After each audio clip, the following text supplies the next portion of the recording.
بسم اللہ الرحمن الرحیم۔ السلام علیکم ورحمۃ اللہ۔ ناظرین کرام، شوگر کا آسان علاج۔ دار چینی بلڈ پریشر اور کولیسٹرول کو بڑھنے سے روکتی ہے۔ اس کا صرف ایک چٹکی پاؤڈر شہد میں ملا کر کھا لیا جائے تو یہ بلڈ پریشر اور کولیسٹرول کو کم کرتی ہے اور وزن کو بڑھنے نہیں دیتی۔ کھانسی کا مقابلہ کرنے کے لیے دودھ میں چٹکی بھر ہلدی ڈال کر اس کو پی لیں، کھانسی جلد ختم ہو جائے گی۔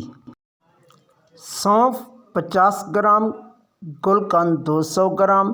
سونف کو باریک پیس کر اس کو گل قند میں ملا دیں اور اس میں 50 گرام رات کو دودھ کے ساتھ لیں۔ یہ اعلیٰ درجے کی قبض کشا ہے۔ اس سے نہ صرف عارضی طور پر قبض کشا ہو جاتی ہے بلکہ پرانی سے پرانی قبض بھی دور ہو جاتی ہے۔ دھنیا خشک اور زیرہ سفید اور چینی ہم وزن کا صفوف بنا لیں۔ 6 ماشے ہمرا کہوہ کے لیں۔ معدے کی جلن، تیزابیت اور گھبراہٹ کے لیے اعلیٰ درجہ دوا ہے۔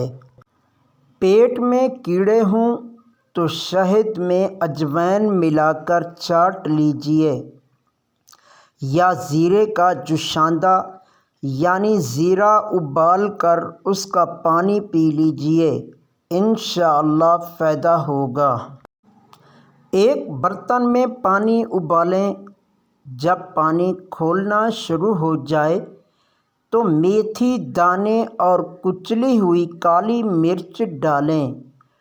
برتن کو ڈھانک دیں اور 2 سے 3 منٹ تک پانی کو ہلکی آنچ پر ابلنے دیں۔ شربت کو زیادہ مفید بنانے کے لیے چولہا بند کر کے برتن کو ڈھکا رہنے دیں۔ شربت کو چھان کر ایک پیالی میں نکالیں اور میٹھا کرنے کے لیے اس میں شہد ڈالیں اور اس کے بعد اس کو پئیں۔ آپ کو بہت فائدہ حاصل ہوگا۔